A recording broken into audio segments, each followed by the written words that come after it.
Hi all, welcome to our channel turning B S C. നമ്മൾ ഇന്ന് discuss ചെയ്യാനായിട്ട് പോകുന്നത് ഒരു ക്വസ്റ്റ്യൻ പേപ്പറാണ് 109/24. ഇതൊരു എൽ ഡിയുടെ ക്വസ്റ്റ്യൻ പേപ്പറാണ്. 2024 നടന്ന എൽ ഡിയുടെ ക്വസ്റ്റ്യൻ പേപ്പറാണ് നമ്മൾ നോക്കുന്നത്. ഓക്കെ, നമുക്ക് സ്റ്റാർട്ട് ചെയ്യാം. ഫസ്റ്റ് ക്വസ്റ്റ്യൻ: ഗാസയിൽ നടക്കുന്ന യുദ്ധത്തിൽ ജനരോക്ഷം വർദ്ധിച്ചതിനാൽ ഇസ്രായേൽ പാസ്പോർട്ടുമായുള്ള സന്ദർശകരുടെ പ്രവേശനം നിരോധിച്ച രാജ്യം ഏതാണ്? ഗാസയിൽ നടക്കുന്ന യുദ്ധത്തിൽ ജനരോക്ഷം വർദ്ധിച്ചതിനാൽ ഇസ്രായേൽ പാസ്പോർട്ടുമായുള്ള സന്ദർശകരുടെ പ്രവേശനം നിരോധിച്ച രാജ്യമാണ് ഇതെന്ന് പറയുന്ന ഓപ്ഷൻ ബി മാലിദ്വീപ് എന്ന് പറയുന്ന കറണ്ട് അഫയർ ആണ് മാലിദ്വീപ്. ഒന്നും കൂടെ പറയാം. ഗാസയിൽ നടക്കുന്ന യുദ്ധത്തിൽ ജനരോക്ഷം വർദ്ധിച്ചതിനാൽ ഇസ്രായേൽ പാസ്പോർട്ടുള്ള സന്ദർശകരുടെ പ്രവേശനം നിരോധിച്ച രാജ്യമാണ് മാലിദ്വീപ്. താഴെ തന്നിരിക്കുന്ന സൂചനകളുടെ അടിസ്ഥാനത്തിൽ ശരിയായ വ്യക്തി ആരാണെന്ന് തിരിച്ചറിയുക. വ്യക്തിയെ തിരിച്ചറിയാനാണ് അടുത്ത ക്വസ്റ്റ്യൻ. ഇപ്പൊ അതൊരു ഇപ്പൊ വരുന്നുണ്ടല്ലേ, എല്ലാ ക്വസ്റ്റ്യൻ പേപ്പർ തന്നെ വ്യക്തിയെ തിരിച്ചറിയാൻ പറഞ്ഞിട്ട് നമുക്ക് തരാറുണ്ട്. ഓക്കെ, നമുക്ക് നോക്കാം. ഉത്തരം എന്ന് പറയുന്ന ആരാണ്, സ്റ്റേറ്റ്മെന്റ് നമുക്ക് നോക്കാം. ഓക്കെ, എന്നിട്ട് നമുക്ക് ഉത്തരത്തിലോട്ട് പോകാം. Okay, the transfer of power in India. എപ്പോഴും തന്നെ ഈ സെയിം വ്യക്തിനെ കുറിച്ച് സെയിം സെന്റൻസ് ആണ് PSC തരുന്നത്. The transfer of power in India. ഇത് കേൾക്കുമ്പോൾ തന്നെ നമുക്ക് ആരാന്ന് മനസ്സിലാവും അല്ലെ. 1952 ഒറീസയിൽ ഗവർണറായ ചുമതലയേറ്റു. ഇതെല്ലാം വിസൈഡ് ഇഫക്റ്റ് ആണ്. സർദാർ പട്ടേലിനും നെഹ്റുവിനും ഒപ്പം നാട്ടുരാജ്യങ്ങളുടെ സംയോജനത്തിൽ നിർണായക പങ്കുവഹിച്ചു. സ്റ്റേറ്റ്സ് ഡിപ്പാർട്ട്മെന്റിന്റെ സെക്രട്ടറിയായി പ്രവർത്തിച്ചു. ആരാണ് അല്ലെ, ആ മലയാളി ആരാണ്? അതാണ് VP മേനോൻ എന്ന് പറയുന്നത്. Okay, the transfer of power in എന്ന ഗ്രന്ഥത്തിന്റെ കർത്താവ് 1952 ഒറീസയിൽ ഗവർണറായ ചുമതലയേറ്റു. സർദാർ പട്ടേലിനും നെഹ്റുവിനുമൊപ്പം നാട്ടുരാജ്യങ്ങളുടെ സംയോജനത്തിൽ നിർണായക പങ്ക് വഹിച്ചു. സ്റ്റേറ്റ് ഡിപ്പാർട്ട്മെന്റിൽ സെക്രട്ടറി ആയിട്ട് പ്രവർത്തിച്ചു. ഇതാരാന്ന് ചോദിച്ചാൽ VP മേനോനാണ്. താഴെ പറയുന്ന സ്ഥലങ്ങളിൽ നാറ്റോയുടെ ആസ്ഥാനം ഏതാണെന്ന് തിരിച്ചറിയുക. നാറ്റോയുടെ ആസ്ഥാനം ഏതെന്ന് പറഞ്ഞാൽ ബ്രസൽസ് അല്ലെ. ഓപ്ഷൻ ബി ബ്രസൽസ് ആണ് നാറ്റോയുടെ ആസ്ഥാനം എന്ന് പറയുന്നത്.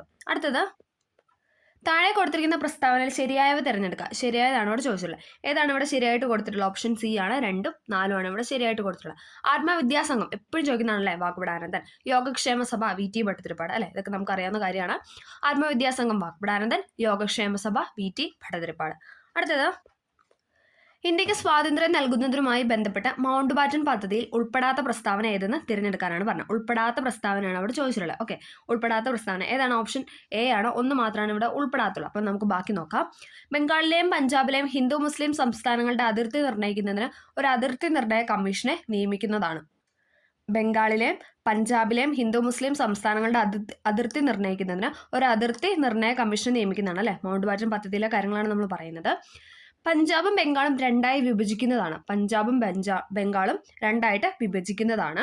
മുസ്ലിങ്ങൾക്ക് ഭൂരിപക്ഷമുള്ള പ്രദേശത്ത് അവർ ആഗ്രഹിക്കുകയാണെങ്കിൽ ഒരു പ്രത്യേക രാജ്യം അനുവദിക്കുന്നതാണ്. മുസ്ലിങ്ങൾക്ക് ഭൂരിപക്ഷമുള്ള പ്രദേശത്ത് അവർ ആഗ്രഹിക്കുകയാണെങ്കിൽ ഒരു പ്രത്യേക രാജ്യം അനുവദിക്കുന്നതാണ്. അപ്പോൾ ഈ 3 സ്റ്റേറ്റ്മെന്റ് ആണ് മൗണ്ട് ബാറ്റൻ പദ്ധതിയുമായി ബന്ധപ്പെട്ട് ശരിയായിട്ട് കൊടുത്തിട്ടുള്ളത്. ബംഗാളിലെയും പഞ്ചാബിലെയും ഹിന്ദു മുസ്ലിം സംസ്ഥാനങ്ങളുടെ അതിർത്തി നിർണ്ണയിക്കുന്നതിന് ഒരു അതിർത്തി നിർണ്ണയ കമ്മീഷനെ നിയമിക്കുന്നതാണ്. പഞ്ചാബും ബംഗാളും രണ്ടായി വിഭജിക്കുന്നതാണ്. മുസ്ലിങ്ങൾക്ക് ഭൂരിപക്ഷമുള്ള പ്രദേശത്ത് അവർ ആഗ്രഹിക്കുകയാണെങ്കിൽ ഒരു പ്രത്യേക രാജ്യം അനുവദിക്കുകയാണ്. ഓക്കെ, സ്റ്റേറ്റ്മെന്റ് ക്ലിയർ ആയെന്ന് പ്രതീക്ഷിക്കുന്നു. അടുത്തത്: ഫ്രഞ്ച് വിപ്ലവവുമായി ബന്ധപ്പെട്ട ശരിയായ ഉത്തരം തിരഞ്ഞെടുക്കുക. ഫ്രഞ്ച് വിപ്ലവവുമായി ബന്ധപ്പെട്ട ശരിയായ ഉത്തരം ഏതാണ്? ഓപ്ഷൻ ബി ആണ്. 2, 3 ആണ് ഇവിടെ ശരിയായിട്ട് കൊടുത്തിട്ടുള്ളത്. എനിക്ക് ശേഷം പ്രളയം എന്ന് പറഞ്ഞ ആരാണ്? ലൂയി 15 അല്ലെ. എനിക്ക് ശേഷം പ്രളയം എന്ന് പറഞ്ഞത് ലൂയി 15 നിങ്ങൾക്ക് റൊട്ടി ഇല്ലെങ്കിൽ എന്താ, കേക്ക് കഴിച്ചൂടെ? Mary Antoinette. ഇതെല്ലാം സർട്ടിഫാക്റ്റ് ആണ്. എനിക്ക് ശേഷം പ്രളയം എന്ന് പറഞ്ഞത് ലൂയി 15. നിങ്ങൾക്ക് റൊട്ടി ഇല്ലെങ്കിൽ എന്താ, കേക്ക് കഴിച്ചൂടെ എന്ന് പറഞ്ഞത് മേരി അന്റോയിനറ്റ്. ഞാനാണ് രാഷ്ട്രം എന്ന് പറഞ്ഞ ആരാണ്? ലൂയി 11 ഇവിടെ കൊടുത്തത്. ഏതാണ്? 14 അല്ലെ. ലൂയി 14 ഞാനാണ് രാഷ്ട്രം എന്ന് പറഞ്ഞത്. ഓക്കെ, ഞാൻ പറഞ്ഞായിരുന്നു രാഷ്ട്രം ഉണ്ടെങ്കിലല്ല അവിടെ ഒരു പ്രളയം വരുള്ളൂ. ജസ്റ്റ് ഒന്ന് കണക്ട് ചെയ്യുക. അപ്പോൾ രാഷ്ട്രം എന്ന് പറയുമ്പോൾ ആദ്യം ഓർക്കുക. അപ്പോൾ 15 പ്രളയം നമുക്കറിയാം അല്ലെ. എനിക്ക് ശേഷം പ്രളയം എന്ന് പറഞ്ഞാൽ 15. അപ്പം രാഷ്ട്രം എന്ന് പറഞ്ഞാൽ ഞാനാണ് രാഷ്ട്രം എന്ന് പറഞ്ഞാൽ ലൂയി 14. അതിനുശേഷം എനിക്ക് ശേഷം പ്രളയം 15. അങ്ങനെ ഒന്ന് കണക്ട് ചെയ്ത് വെക്കുക. ഓക്കെ, പിന്നെ എന്താണ് നമുക്ക് ഇത് കണക്ട് ചെയ്യാം. നിങ്ങൾക്ക് റൊട്ടി അല്ലെങ്കിൽ എന്താ കേക്ക് കഴിച്ചു മേരി ആന്റോണിയേറ്റ് പറഞ്ഞ വാക്കുകളാണ്. നമുക്ക് കണക്ട് ചെയ്യാം. ഓക്കെ, അടുത്തത്: പെനിൻസുലാർ ഇന്ത്യയിലെ ഏറ്റവും നീളം കൂടിയ നദി ഏതാണ്? റിപ്പീറ്റ് ചെയ്യുന്ന ക്വസ്റ്റ്യൻ അല്ലെ. പെനിൻസുലാർ ഇന്ത്യയിലെ ഏറ്റവും നീളം കൂടിയ നദിയാണ് ഓപ്ഷൻ സി ഗോദാവരി എന്ന് പറയുന്നത്. ഗോദാവരിയാണ് പെനിൻസുലാർ ഇന്ത്യയിലെ ഏറ്റവും നീളം കൂടിയ നദി. പ്രൈം മെറീഡിയൻ ഏത് നഗരത്തിലൂടെയാണ് കടന്നു പോകുന്നത്? എല്ലാവർക്കും അറിയാം അല്ലെ. പ്രൈം മെറീഡിയൻ കടന്നു പോകുന്നത് ഗ്രീനിച്ച് അല്ലെ. ഗ്രീനിച്ച് നഗരത്തിലൂടെയാണ് പ്രൈം മെറീഡിയൻ കടന്നു പോകുന്നത്. ഓക്കെ, അടുത്തത്: ഉത്തരായന രേഖ കടന്നു പോകാത്ത സംസ്ഥാനം ഏതാണ്? പോകാത്ത സ്റ്റേറ്റ് ആണ് ചോദിച്ചിട്ടുള്ളത്. ഏതാണ്? ഓപ്ഷൻ ബി ഒഡീഷയാണ് അല്ലെ. രാജസ്ഥാനും ഗുജറാത്ത്, ത്രിപുര ഇതിലൂടെയൊക്കെ എന്താണ് ഉത്തരായന രേഖ കടന്നു പോകുന്നത്. ഒഡീഷയിലൂടെ കടന്നു പോകുന്നില്ല. ഓക്കെ, എൽനിനോ എന്നറിയപ്പെടുന്ന പ്രതിഭാസം ലോകത്തിന്റെ ഏത് പ്രദേശത്തെയാണ് പ്രധാനമായും ബാധിക്കുന്നത്? ഏതാണ് എൽനിനോ എന്ന പ്രതിഭാസം? ഏതാണ്? ഓപ്ഷൻ സി തെക്കേ അമേരിക്കനാണ് കൂടുതലും ബാധിക്കുന്നത് കേട്ടോ. എൽനിനോ എന്നറിയപ്പെടുന്ന പ്രതിഭാസം ലോകത്തിന്റെ ഏത് പ്രദേശത്തെയാണ് പ്രധാനമായും ബാധിക്കുന്നത് എന്ന് വെച്ചാൽ തെക്കേ അമേരിക്ക. വേനൽക്കാലത്ത് വടക്കൻ സമുദ്രങ്ങളിൽ വീശുന്ന കാറ്റിന്റെ പേരെന്താണ്? എല്ലാവർക്കും അറിയാലോ, ഓപ്ഷൻ ബി ലൂ ആണ്. വേനൽക്കാലത്ത് വടക്കൻ സമുദ്രങ്ങളിൽ വീശുന്ന കാറ്റിന്റെ പേരാണ് ലൂ എന്ന് പറയുന്നത്. അടുത്തത്, കേരളത്തിലെ ആദ്യത്തെ റോഡ് ടണൽ ഏത് ജില്ലയിലാണ്? കേരളത്തിലെ ആദ്യത്തെ റോഡ് ടണൽ ഏത് ജില്ലയിലാണെന്ന് വെച്ചാൽ ഓപ്ഷൻ എ തൃശ്ശൂരിലാണ്. കേരളത്തിലെ ആദ്യത്തെ റോഡ് ടണൽ തൃശ്ശൂർ ജില്ലയിലാണ്. 1991 ബാലൻസ് ഓഫ് പേയ്മെന്റ് പ്രതിസന്ധി മറികടക്കാൻ ഗവൺമെന്റ് സ്വീകരിച്ച അടിയന്തര നടപടി ഏതാണ്? ഉത്തരം എന്ന് പറയുന്നത് ഏതാണ്? ഓപ്ഷൻ സി ആണ് അല്ലെ. വിദേശ കറൻസികൾക്കെതിരെയുള്ള രൂപയുടെ മൂല്യച്യുതിയാണ്. വിദേശ കറൻസികൾക്കെതിരെയുള്ള രൂപയുടെ മൂല്യച്യുതിയാണ് 1991 ബാലൻസ് ഓഫ് പേയ്മെന്റ് പ്രതിസന്ധി മറികടക്കാൻ ഗവൺമെന്റ് സ്വീകരിച്ച നടപടിയാണ് വിദേശ കറൻസികൾക്കെതിരെയുള്ള രൂപയുടെ മൂല്യച്യുതി. ഹരിത വിപ്ലവത്തിന്റെ നേട്ടങ്ങളെ പറ്റിയുള്ള പ്രസ്താവനകൾ ശരിയല്ലാത്തത് ഏതാണ്? തെറ്റായതാണ് ഇവിടെ ചോദിച്ചത്. ഏതാണ് ഇവിടെ തെറ്റായിട്ട് കൊടുത്തത്? ഓപ്ഷൻ സി ആണ്. ഗ്രാമീണ അസമത്വം ഉണ്ടായിരുന്നു. ഇല്ല, അങ്ങനെ ഒരു പോയിന്റ് ഇല്ല അല്ലെ. ഉൽപാദനത്തിലും ഉൽപാദനക്ഷമതയിലുമുള്ള വർധനവ്, വരുമാന വർധനവ്, തൊഴിൽ വർധനവ്. എന്തൊക്കെയാണ്? ഉൽപാദനത്തിലും ഉൽപാദനക്ഷമതയിലുമുള്ള വർധനവ്, വരുമാനത്തിലുള്ള വർധനവ്, അതോടൊപ്പം തൊഴിലവസരങ്ങൾ അല്ലെ, നല്ല ഒരുപാട് ആളുകൾക്ക് തൊഴിൽ ലഭിച്ചു അല്ലെ, തൊഴിൽ വർധനവ്. ഇത് മൂന്നായിരുന്നു എന്തെന്ന് പറയുന്നത് ഇതിൽ കൊടുത്തിരിക്കുന്നത് ഹരിത വിപ്ലവവുമായി ബന്ധപ്പെട്ട ശരിയായ പ്രസ്താവന. ഓക്കെ, അടുത്തത്, സാമ്പത്തിക പരിഷ്കരണാനന്തര കാലഘട്ടത്തിൽ പുറം കരാർ നൽകൽ അഥവാ ഔട്ട്സോഴ്സിംഗ് രംഗത്ത് ഇന്ത്യ മുൻപന്തിയിൽ എത്താൻ സഹായിച്ച വസ്തുതകൾ ഏതെല്ലാം എന്ന് നോക്കാനാണ് പറഞ്ഞത്. ഏതൊക്കെയുണ്ട്? ഓപ്ഷൻ സി ആണ്. 1ഉം 2ഉം ഉള്ളത്. വൈദഗ്ധ്യമേറിയ മനുഷ്യ വിഭവങ്ങൾ, കുറഞ്ഞ വേതന നിരക്ക്. ഇത് രണ്ടുമാണ് എന്തെന്ന് പറയുന്നത്? സാമ്പത്തിക പരിഷ്കരണാനന്തര കാലഘട്ടത്തിൽ പുറം കരാർ നൽകൽ രംഗത്ത് ഇന്ത്യ മുൻപന്തിയിൽ എത്താൻ സഹായിച്ച വസ്തുതകളാണ് വൈദഗ്ധ്യമേറിയ മനുഷ്യ വിഭവങ്ങൾ, കുറഞ്ഞ വേതന നിരക്ക്. ഓക്കെ, ഇന്ത്യൻ കാർഷിക രംഗത്തെക്കുറിച്ചുള്ള പ്രസ്താവന ശരിയല്ലാത്തത് തെറ്റായതാണ് ചോദിച്ചിട്ടുള്ളത്. ഇന്ത്യൻ കാർഷിക രംഗത്തെക്കുറിച്ചുള്ള തെറ്റായ പ്രസ്താവനയാണ് ഓപ്ഷൻ ബി എന്ന് പറയുന്നത്. ഓക്കെ, അപ്പൊ നമുക്ക് ശരിയായിട്ടുള്ള നോക്കാം. സാമ്പത്തിക വികസനത്തിന് അടിത്തറ, വ്യവസായികവൽക്കരണത്തിന് അടിത്തറ, പ്രച്ഛന്ന തൊഴിലില്ലായ്മയുടെ മൂലകാരണം. സാമ്പത്തിക വികസനത്തിന്റെ അടിത്തറ, വ്യവസായികവൽക്കരണത്തിന്റെ അടിത്തറ, പ്രച്ഛന്ന തൊഴിലില്ലായ്മയുടെ മൂലകാരണം. ഇത് മൂന്നാണ് എന്തിൽ പെടുന്നത്? ഇന്ത്യൻ കാർഷിക രംഗത്തെക്കുറിച്ചുള്ള പ്രസ്താവനയിൽ പെടുന്നതെന്ന് പറഞ്ഞാൽ സാമ്പത്തിക വികസനത്തിന്റെ അടിത്തറ, വ്യവസായികവൽക്കരണത്തിന്റെ അടിത്തറ, പ്രച്ഛന്ന തൊഴിലില്ലായ്മയുടെ മൂലകാരണം. അടുത്തത്, ഇന്ത്യ ഗവൺമെന്റ് വിഭാവനം ചെയ്ത സ്വയം പദ്ധതിയുടെ സവിശേഷത എന്താണ്? ഇന്ത്യ ഗവൺമെന്റ് വിഭാവനം ചെയ്ത സ്വയം പദ്ധതിയുടെ സവിശേഷതയാണ് ചോദിച്ചിട്ടുള്ളത്. ഏതാണ്? ഉത്തരം എന്ന് പറയുന്നത് ഓപ്ഷൻ ഡി ആണ്. പൗരന്മാർക്ക് ഗുണമേന്മയുള്ളതും സൗജന്യവുമായ വിദ്യാഭ്യാസം നൽകുക. പൗരന്മാർക്ക് ഗുണമേന്മയുള്ളതും സൗജന്യവുമായ വിദ്യാഭ്യാസം നൽകുക എന്നതാണ് ഇന്ത്യ ഗവൺമെന്റ് വിഭാവനം ചെയ്ത സ്വയം എന്ന പദ്ധതിയുടെ സവിശേഷത എന്ന് പറയുന്നത്. പൗരന്മാർക്ക് ഗുണമേന്മയുള്ളതും സൗജന്യവുമായ വിദ്യാഭ്യാസം നൽകുക. ഓക്കെ, നമ്മൾ ഈ ആൻസേഴ്സ് എല്ലാം ചെയ്യുന്നത് ആൻസർ കീ എടുത്തിട്ടാണ്. PSCയിലെ ആൻസർ കീ വെച്ചിട്ടാണ് നമ്മൾ ചെയ്യുന്നത്. അപ്പോൾ എന്തെങ്കിലും ഈ പറഞ്ഞ പോലെ ക്യാൻസലേഷനൊക്കെ വരുമ്പം അത് നമ്മൾ കൂട്ടിച്ചേർക്കുന്നതായിരിക്കും അല്ലേ. ഫൈനൽ കീ വന്നിട്ട് ലാസ്റ്റ് വന്നതിന് ശേഷം മാത്രമാണ് നമുക്ക് അതിനകത്ത് എന്തെങ്കിലും തിരുത്തലുണ്ടാവുമെന്ന് അറിയാവുള്ളൂ. നമ്മൾ ആൻസർ കീ വെച്ചിട്ട് തന്നെയാണ് എല്ലാ ആൻസേഴ്സും ഇവിടെ പറഞ്ഞു പോകണം. ഓക്കെ, അപ്പോൾ ചിലതിൽ നമുക്കറിയാലോ, ചിലതിലൊക്കെ എന്താണ് മിസ്റ്റേക്സ് വരാറുണ്ട്. PSCയുടെ സൈഡിൽ നിന്നാണെങ്കിൽ നമ്മൾ വിചാരിക്കുന്ന ആയിരിക്കില്ല ചിലപ്പോൾ ആൻസർ ആയിട്ട് PSC കൊടുത്തിരിക്കുന്നത് അല്ലേ, നമുക്കറിയാവുന്നതാണ്. ജസ്റ്റ് ഒന്ന് പറഞ്ഞോന്ന് മാത്രം. ഓക്കെ, നമ്മളെല്ലാം ആൻസേഴ്സ് കീ വെച്ചിട്ടാണ് ഇവിടെ ഡിസ്കസ് ചെയ്യാറുള്ളത്. ഓക്കെ, അടുത്തത്, നീതി ആയോഗിന്റെ ചുമതലകളിൽ ഉൾപ്പെടാത്ത പ്രസ്താവന ഏതാണ്? നീതി ആയോഗിന്റെ ചുമതലകളിൽ ഉൾപ്പെടാത്ത പ്രസ്താവന ഏതാണ്? ഓപ്ഷൻ ഡി ആണ്. നീതി ആയോഗുമായി ബന്ധപ്പെട്ട ഉൾപ്പെടാത്ത പ്രസ്താവന. നമുക്ക് ഉൾപ്പെടുന്ന ഒന്ന് വായിക്കാം. ഓക്കെ, ചെയർപേഴ്സൺ സ്ഥാനം അലങ്കരിക്കുന്ന പ്രധാനമന്ത്രിയാണ്. നമുക്കറിയാം അല്ലേ, നമ്മുടെ നരേന്ദ്രമോദിജിയാണ് ചെയർപേഴ്സൺ സ്ഥാനം അലങ്കരിക്കുന്നത് അല്ലേ. അദ്ദേഹം പ്രധാനമന്ത്രിയാണ് അല്ലേ. പ്രധാനമന്ത്രി ആയതുകൊണ്ടാണ് എന്ത് പറഞ്ഞ നീതി ആയോഗിന്റെ ചെയർപേഴ്സൺ സ്ഥാനം വഹിക്കുന്നത്. ഓക്കെ, അടുത്തത്, കേന്ദ്ര സംസ്ഥാന സർക്കാരുകൾക്ക് സാങ്കേതിക സഹായം നൽകുന്നു അല്ലേ. കേന്ദ്ര ഗവൺമെന്റിനും അതോടൊപ്പം സംസ്ഥാന ഗവൺമെന്റിനും എന്ന സാങ്കേതികമായിട്ടുള്ള സഹായം നീതി ആയോഗ് നൽകുന്നുണ്ട്. അത് ശരിയാണ് അല്ലേ, നമുക്കറിയാം. വിദഗ്ധ ഉപദേശക സമിതിയായിട്ട് പ്രവർത്തിക്കുന്നു അല്ലേ. നീതി ആയോഗ് എന്ന് പറഞ്ഞ ഒരു ഉപദേശക സമിതിയാണ് അല്ലേ. ഉപദേശക സമിതി എന്നാണ് പറയുന്നത്. അപ്പോൾ അതും എന്താണ് ഇവിടെ ശരിയായിട്ടാണ് കൊടുത്തിരിക്കുന്നത്. ചെയർപേഴ്സൺ സ്ഥാനം അലങ്കരിക്കുന്ന പ്രധാനമന്ത്രിയാണ്. കേന്ദ്ര സംസ്ഥാന സർക്കാരുകൾക്ക് സാങ്കേതിക സഹായം നൽകുന്നു. വിദഗ്ധ ഉപദേശക സമിതിയായിട്ട് പ്രവർത്തിക്കുന്നു. മൂന്നും ശരിയാണ്. അടുത്തത്, പ്രധാനമന്ത്രിയുടെ മുദ്ര പദ്ധതിയുടെ ലക്ഷ്യമിടുന്നത് എന്താണ്? പ്രധാനമന്ത്രിയുടെ മുദ്ര പദ്ധതി ഇപ്പോൾ രണ്ടാമത്തെ പദ്ധതിയാണല്ലേ ചോദിക്കുന്നത് അല്ലെ. കേന്ദ്ര ഗവൺമെന്റുമായി ബന്ധപ്പെട്ട രണ്ടാമത്തെ പദ്ധതി. ഓക്കെ, നമുക്ക് നോക്കാം. മുദ്ര പദ്ധതിയുമായി ലക്ഷ്യമിടുന്നത് എന്താണെന്നാണ് ചോദിച്ചത്. ഏതാണ്? ഉത്തരം എന്ന് പറയുന്ന ഓപ്ഷൻ എ ആണ്. ചെറുകിട സംരംഭകരെ സമ്പദ് വ്യവസ്ഥയുടെ മുഖ്യധാരയിലേക്ക് എത്തിക്കുക. ചെറുകിട സംരംഭകരെ സമ്പദ് വ്യവസ്ഥയുടെ മുഖ്യധാരയിലേക്ക് എത്തിക്കുക എന്നതാണ് പ്രധാനമന്ത്രിയുടെ മുദ്ര പദ്ധതിയുടെ ലക്ഷ്യമിടുന്നത്. ഓക്കെ, മുദ്ര പദ്ധതി ചെറുകിട സംരംഭകരെ സമ്പദ് വ്യവസ്ഥയുടെ മുഖ്യധാരയിലേക്ക് എത്തിക്കും. ഓക്കെ, താഴെ പറയുന്നതിൽ ദേശീയ ലീഗൽ സർവീസ് അതോറിറ്റി സൗജന്യ നിയമസേവനം നൽകുന്നത് ആർക്കൊക്കെ എന്നാണ് ചോദിച്ചത്. ദേശീയ ലീഗൽ സർവീസ് അതോറിറ്റി സൗജന്യ നിയമസേവനം നൽകുന്നത് ആർക്കൊക്കെ എന്ന് ചോദിച്ചാൽ ഏതാണ്? ഓപ്ഷൻ ഡി ആണ്. ഇവർക്ക് എല്ലാവർക്കും ഉണ്ട്. സ്ത്രീകൾക്കും കുട്ടികൾക്കും വ്യവസായശാലകളിലെ തൊഴിലാളികൾക്ക് ഭിന്നശേഷിക്കാർക്ക്. ആർക്കൊക്കെയാണ്? സ്ത്രീകൾക്കും കുട്ടികൾക്കും വ്യവസായശാലകളിലെ തൊഴിലാളികൾ, ഭിന്നശേഷിക്കാർ, ഇവർക്ക് എല്ലാവർക്കും എന്താണ്? ദേശീയ ലീഗൽ സർവീസ് അതോറിറ്റി സൗജന്യ നിയമസേവനം നൽകുന്നതാണ്. അടുത്തത് ഈ ഒരു ക്വസ്റ്റ്യനിൽ ഒരു ഇതുണ്ട്. ശരിയായ പ്രസ്താവനയാണ് ആക്ച്വലി ചോദിച്ചിട്ടുള്ളത്.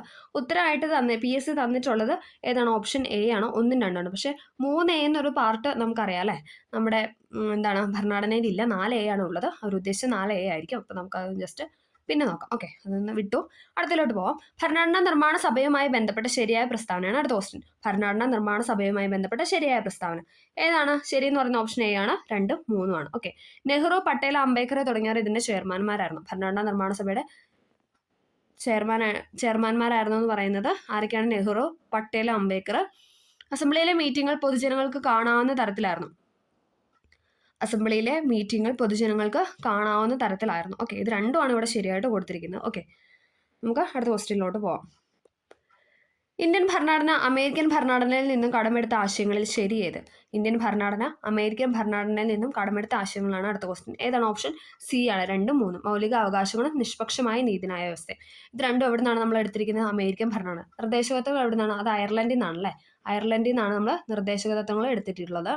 അതേസമയം മൗലിക അവകാശങ്ങളും നിഷ്പക്ഷമായ നീതിന്യായ വ്യവസ്ഥ ഇതൊക്കെ നമ്മൾ USA നിന്നാണ് എടുത്തിട്ടുള്ളത്. അടുത്തത്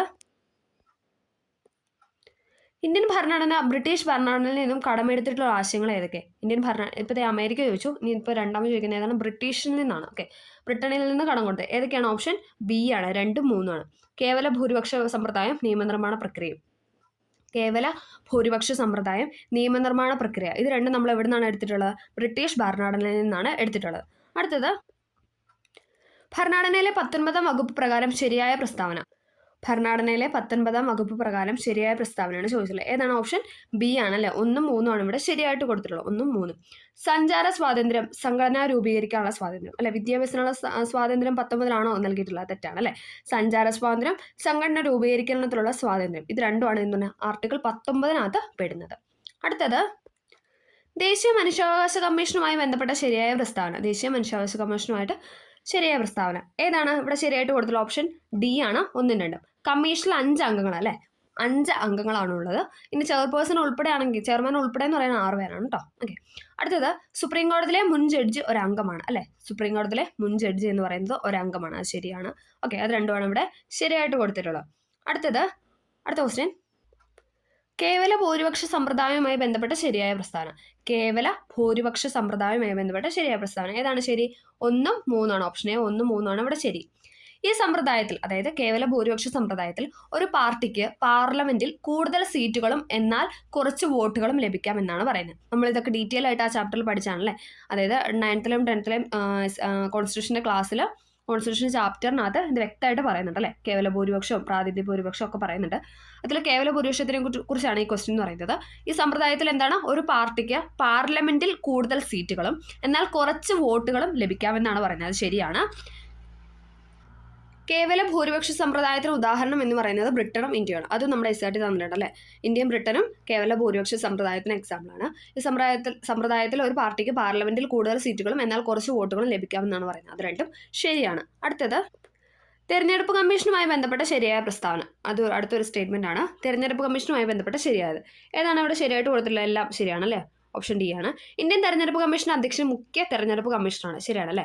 ഇന്ത്യൻ തെരഞ്ഞെടുപ്പ് കമ്മീഷൻ അധ്യക്ഷൻ എന്ന് പറയുന്നത് ആരാണ്? മുഖ്യ തെരഞ്ഞെടുപ്പ് കമ്മീഷണറാണ്. ശരിയാണ്.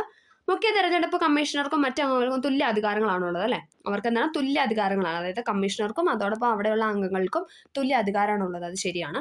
അംഗങ്ങളെ നിയമിക്കുന്ന പ്രസിഡന്റ് ആണ് അല്ലേ. ഇന്ത്യയിലെ പ്രസിഡന്റ് ആണ് അംഗങ്ങളെ നിയമിക്കുന്നത്. എല്ലാം ശരിയാണ്. ഇന്ത്യൻ തെരഞ്ഞെടുപ്പ് കമ്മീഷന്റെ അധ്യക്ഷൻ മുഖ്യ തെരഞ്ഞെടുപ്പ് കമ്മീഷണറാണ്.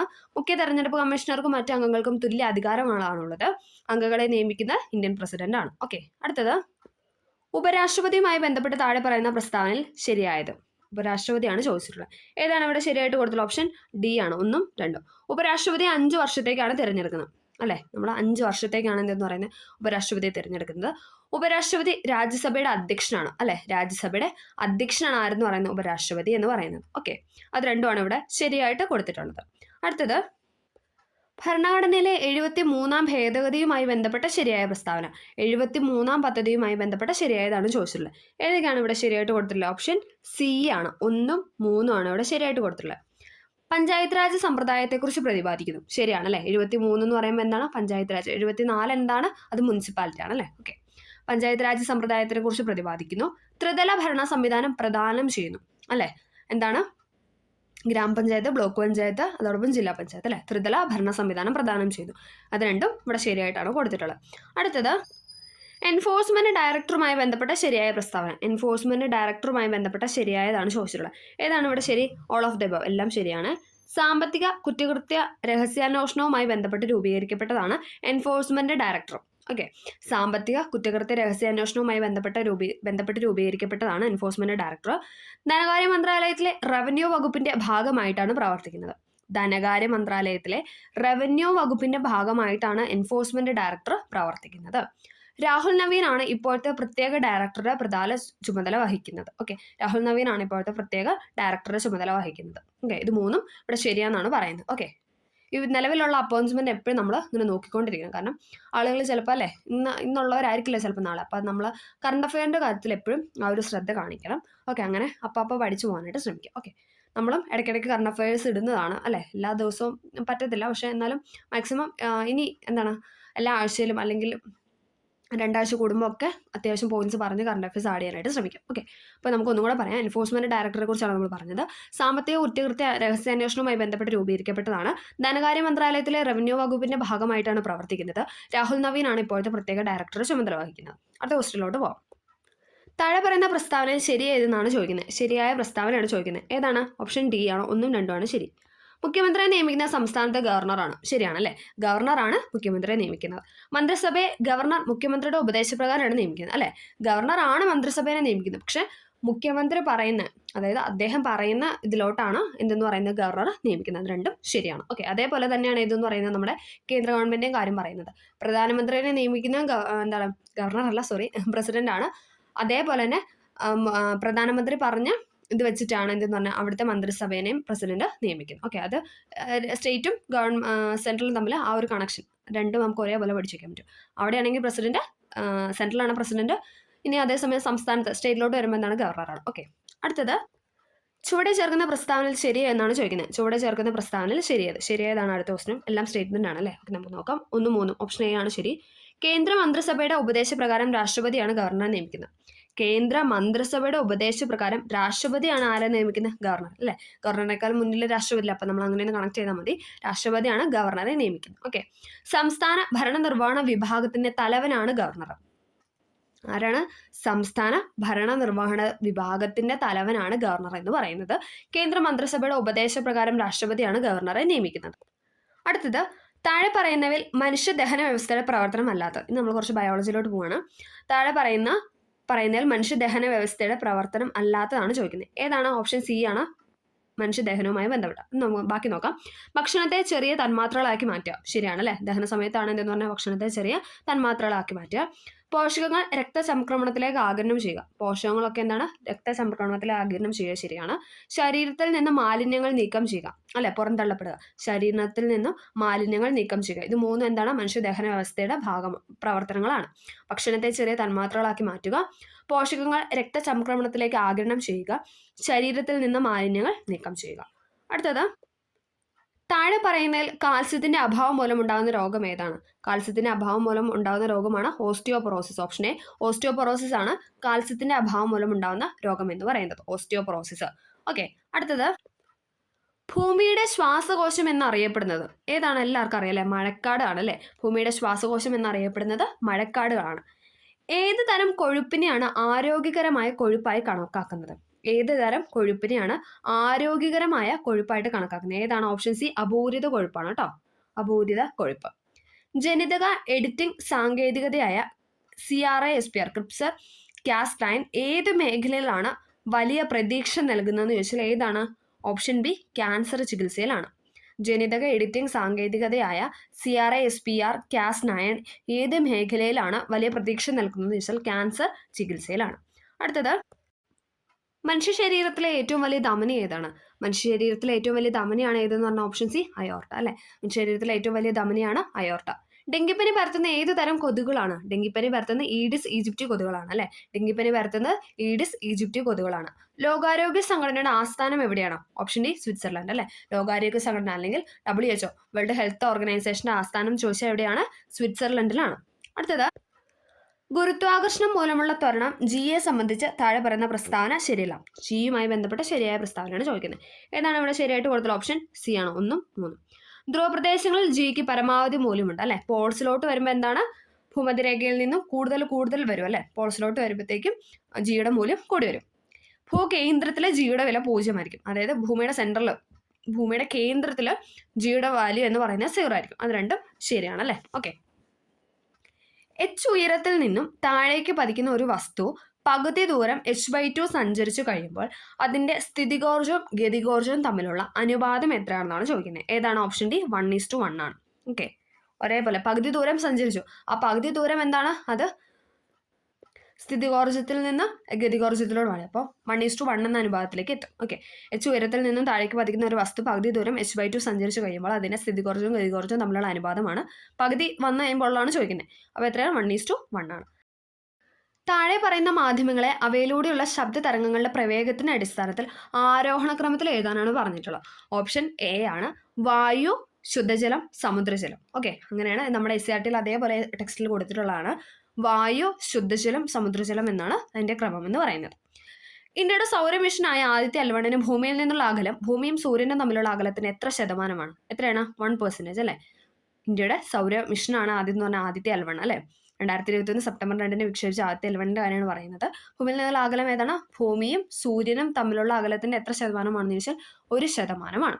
അടുത്തത്, താഴെ പറയുന്നവയിൽ ഇന്ത്യയിലെ സൗരോർജ്ജ വികസനത്തിനുള്ള സ്ഥാപനം അല്ലെങ്കിൽ പദ്ധതി അല്ലാത്തത് ഏതാണെന്നാണ് ചോദിക്കുന്നത്. ഏതാണ്? ഓപ്ഷൻ സി ആണ്, 2 ആണ് കേട്ടോ.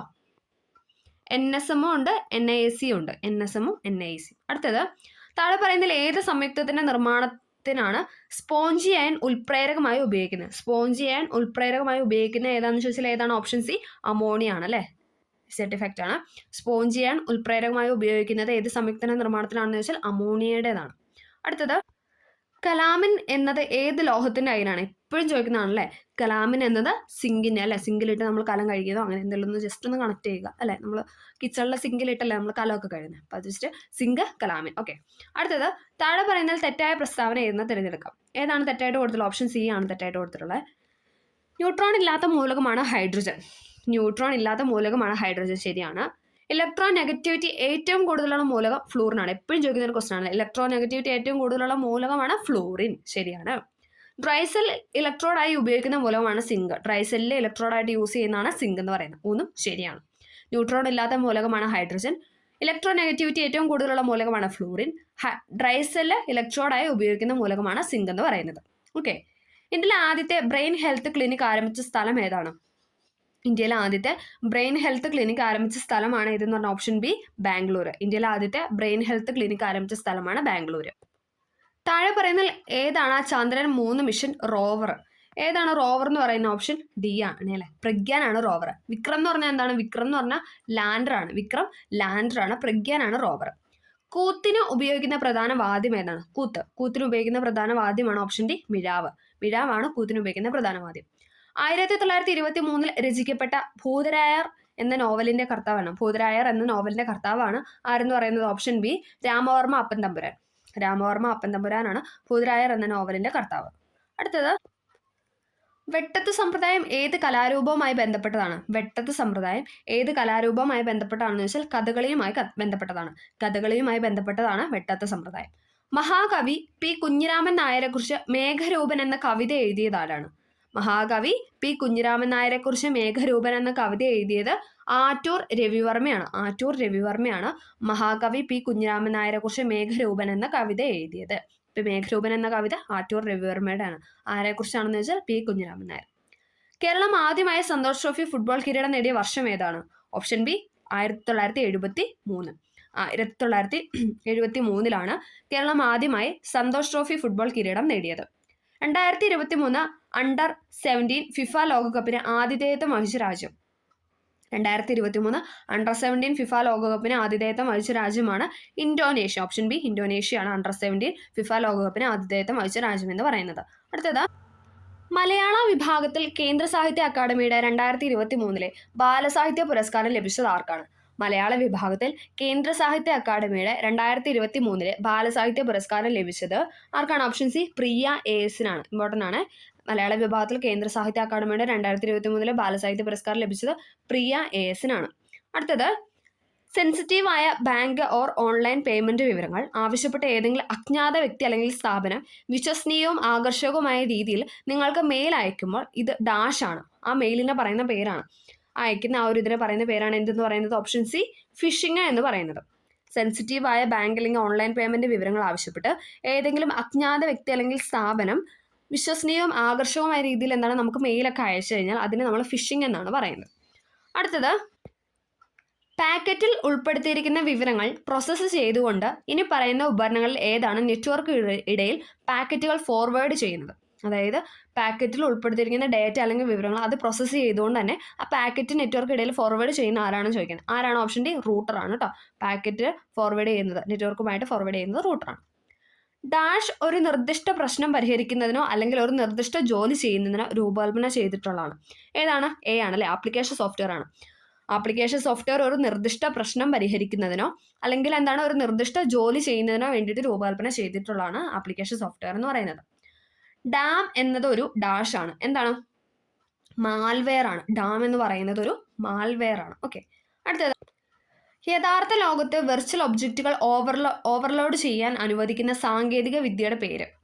യഥാർത്ഥ ലോകത്ത് വെർച്വൽ ഒബ്ജക്റ്റുകൾ ഓവർലോഡ് ചെയ്യാൻ അനുവദിക്കുന്ന സാങ്കേതികവിദ്യയുടെ പേരാണ് ഓപ്ഷൻ സി ഓഗ്മെന്റഡ് റിയാലിറ്റി അല്ലേ. ഓഗ്മെന്റഡ് റിയാലിറ്റി നമുക്ക് എന്താണ് 24 റിപ്പോർട്ട് ചാനലൊക്കെ കാണുമ്പോൾ നമുക്ക് പറയാം അല്ലേ. അവരെപ്പോഴും പറയുന്നതാണ് ഓഗ്മെന്റഡ് റിയാലിറ്റി ഷോ എന്നൊക്കെ പറഞ്ഞിട്ട് പറയുന്നതാണ്. ഓക്കെ. അടുത്തത്, ഉപഭോക്തൃ സംരക്ഷണ നിയമം 2019 പ്രകാരം ഏത് ഉപഭോക്തൃ അവകാശം ഉറപ്പ് നൽകുന്നില്ല? ഏതാണ് നൽകുന്നില്ല എന്നാണ് ചോദിക്കുന്നത്. ഏതാണ്? ഓപ്ഷൻ ബി ആണ്. ചൂഷണത്തിനുള്ള അവകാശം അവർ നൽകുന്നുണ്ടോ? ഇല്ല അല്ലെ. തിരഞ്ഞെടുക്കാനുള്ള അവകാശം, കേൾക്കുവാനുള്ള അവകാശം, പരിഹാരം തേടാനുള്ള അവകാശം. തിരഞ്ഞെടുക്കാനുണ്ട്, കേൾക്കാനുള്ള, പരിഹാരം തേടാൻ. ഇത് എപ്പോഴും റിപ്പീറ്റ് ചെയ്യുന്ന ക്വസ്റ്റ്യൻ ആണ്. അടുത്തത്, ദേശീയ വനിതാ കമ്മീഷന്റെ പ്രവർത്തനങ്ങളിൽ ഇതിൽ വ്യക്തമാക്കിയിരിക്കുന്നു. ദേശീയ വനിതാ കമ്മീഷന്റെ പ്രവർത്തനങ്ങളിൽ ഇതിൽ വ്യക്തമാക്കിയിരിക്കുന്നു. ഏതാണ് വർഷം, ഏതാണ് വകുപ്പ് എന്നാണ് ചോദിച്ചത്. ഏതാണ്? ഓപ്ഷൻ എ ആണ്. 1990 ദേശീയ വനിതാ കമ്മീഷൻ നിയമത്തിന്റെ 10ാം വകുപ്പ്. എന്താണ്? 1990 ദേശീയ വനിതാ കമ്മീഷൻ നിയമത്തിന്റെ 10ാം വകുപ്പിലാണ് ദേശീയ വനിതാ കമ്മീഷന്റെ പ്രവർത്തനത്തെക്കുറിച്ച് വ്യക്തമാക്കിയിട്ടുള്ളത്. 1990 ദേശീയ വനിതാ കമ്മീഷൻ തന്നിരിക്കുന്ന ഡേറ്റ് അല്ലെ, വർഷം എന്ന് പറയുന്നത് കറക്റ്റ് ആണ്. ആ വകുപ്പാണ് അവരെടുത്ത് ചോദിച്ചേക്കുന്നത് അല്ലെ. 1990 ദേശീയ വനിതാ കമ്മീഷൻ നിയമത്തിന്റെ 10ാം വകുപ്പ്. ഗാർഹിക പീഡനത്തിൽ നിന്നുള്ള സ്ത്രീകളുടെ സംരക്ഷണ നിയമം 2005 പ്രകാരം ഇരകളെ നേരിട്ട് ഉപദേശിക്കാൻ ആർക്ക് കഴിയുമെന്നാണ് ചോദിക്കുന്നത്. ആർക്കാണ്? ഓപ്ഷൻ എ മജിസ്ട്രേറ്റിന് അല്ലേ. മജിസ്ട്രേറ്റിന് എന്താണ് ഇതിന് ഇരയായപ്പെട്ടവരെ അവർക്ക് നേരിട്ട് ഉപദേശം നൽകാനായിട്ട് മജിസ്ട്രേറ്റിന് സാധിക്കുമെന്നാണ് പറയുന്നത് 2005 ഗാർഹിക പീഡന നിയമപ്രകാരം. അടുത്തത്, 2005 വിവരാവകാശ നിയമത്തിന്റെ 2ാം വകുപ്പിൽ ഇനി പറയുന്നവയ്ക്കുള്ള അവകാശം ഉൾപ്പെടുന്നു. അപ്പൊ 2ാം വകുപ്പിലെ കാര്യമാണ് ചോദിക്കുന്നത്. ഏതാണ്? ഓപ്ഷൻ ഡി ആണ്. എല്ലാം ഉണ്ട്. ജോലി രേഖകൾ എന്നിവയുടെ പരിശോധന, രേഖകളുടെയോ ചാർജുകൾ, എക്സ്ട്രാക്റ്റുകൾ അല്ലെങ്കിൽ സാക്ഷ്യപ്പെടുത്തിയ പകർപ്പുകൾ എടുക്കല്, മെറ്റീരിയലിനെ സാക്ഷ്യപ്പെടുത്തിയ സാമ്പിളുകൾ എടുക്കല്. ഇതൊക്കെ എന്താണ്? 2005 വിവരാവകാശ നിയമത്തിന്റെ 2ാം വകുപ്പിൽ പെടുന്നവയാണ്. ജോലി രേഖകൾ എന്നിവയുടെ പരിശോധന, രേഖകളുടെ ചാർജുകൾ, എക്സ്ട്രാക്റ്റുകൾ അല്ലെങ്കിൽ സാക്ഷ്യപ്പെടുത്തിയ പകർപ്പുകൾ എടുക്കല്, മെറ്റീരിയലിനെ സാക്ഷ്യപ്പെടുത്തിയ സാമ്പിളുകൾ എടുക്കല്. ഓക്കെ, ഇതെല്ലാം അതിനകത്ത് ഉൾപ്പെടുന്നതാണ്. 2012 കുട്ടികളുടെ ലൈംഗിക കുറ്റകൃത്യങ്ങളിൽ നിന്നുള്ള സംരക്ഷണ നിയമപ്രകാരമുള്ള കുറ്റം പ്രത്യേക കോടതി വിചാരണ ചെയ്ത ശേഷം ഇരയായ കുട്ടിയുടെ തെളിവുകൾ ഇനി പറയുന്ന പരിധിക്കുള്ളിൽ രേഖപ്പെടുത്തണം. എത്ര ദിവസത്തിനുള്ളിലാണ് ചോദിച്ചത്? ഏതാണ്? ഓപ്ഷൻ ബി 30 ദിവസത്തിനുള്ളിൽ അല്ലെ. ഏകദേശം 1 മാസം എന്നൊക്കെ പറയാം അല്ലെ. 2012 കുട്ടികളുടെ ലൈംഗിക കുറ്റകൃത്യങ്ങളിൽ നിന്നുള്ള സംരക്ഷണ നിയമപ്രകാരം, അതായത് പോക്സോ ആക്ട് പ്രകാരം പ്രത്യേക കോടതി വിചാരണ ചെയ്ത ശേഷം ഇരയായ കുട്ടികളുടെ തെളിവുകൾ ഇനി പറയുന്ന പരിധിക്കുള്ളിൽ രേഖപ്പെടുത്തുന്ന വെച്ചാൽ 30 ദിവസത്തിനുള്ളിലാണ്. അടുത്തത്, പോക്സോ നിയമപ്രകാരം കുട്ടി ആരാണ്? ഇപ്പോഴും ചോദിക്കുന്ന ക്വസ്റ്റ്യൻ അല്ലേ. പോക്സോ നിയമപ്രകാരം കുട്ടി എന്ന് പറയുന്ന 18 താഴെയുള്ള ഏതൊരു വ്യക്തിയും അല്ലെ, അതിനകത്ത് ആൺകുട്ടിയും പെൺകുട്ടിയും പെടാം. 18 വയസ്സിന് താഴെയുള്ള ഏതൊരു വ്യക്തിയും എന്ന് പറയുന്ന പോക്സോ നിയമപ്രകാരം കുട്ടിയാണ്. ദേശീയ വനിതാ കമ്മീഷൻ 2024 അധ്യക്ഷൻ ആരാണ്? ദേശീയ വനിതാ കമ്മീഷൻ 2024 അധ്യക്ഷൻ എന്ന് പറയുന്നത് ഓപ്ഷൻ എ രേഖ ശർമ്മയാണ്. രേഖ ശർമ്മ. അപ്പം നമ്മളിവിടെ LD-യുമായി ബന്ധപ്പെട്ട 70 ക്വസ്റ്റ്യൻസ് ആണ് ഡിസ്കസ് ചെയ്തത്. അത്യാവശ്യം സ്റ്റേറ്റ്മെന്റ് ഒക്കെ ഉണ്ടായിരുന്നു. എന്നാലും അത്യാവശ്യം ചെയ്യാൻ പറ്റുന്ന ക്വസ്റ്റ്യൻസ് ആയിരുന്നു. വളരെ ടഫായിട്ടുള്ളതല്ല. കറണ്ട് അഫയർ ആണെങ്കിലും അത്യാവശ്യം ചെയ്യാൻ പറ്റുന്ന രീതിയിലുള്ള ക്വസ്റ്റ്യൻ തന്നെയായിരുന്നു അല്ലേ. ഓക്കെ. പിന്നെ റിപ്പീറ്റ് ചെയ്യുന്ന ക്വസ്റ്റ്യൻസ് ഉണ്ടായിരുന്നു. SCT ഫാക്റ്റും എല്ലാം ബേസ് ചെയ്തിട്ടുള്ള ഒരു ക്വസ്റ്റ്യൻ പേപ്പർ തന്നെയായിരുന്നു. അപ്പം എല്ലാവർക്കും ഈ വീഡിയോ ഹെൽപ്ഫുൾ ആയെന്ന് വിചാരിക്കുന്നു. ഹെൽപ്ഫുൾ ആയെങ്കിൽ തീർച്ചയായും ലൈക്ക് ചെയ്ത് സപ്പോർട്ട് ചെയ്യുക.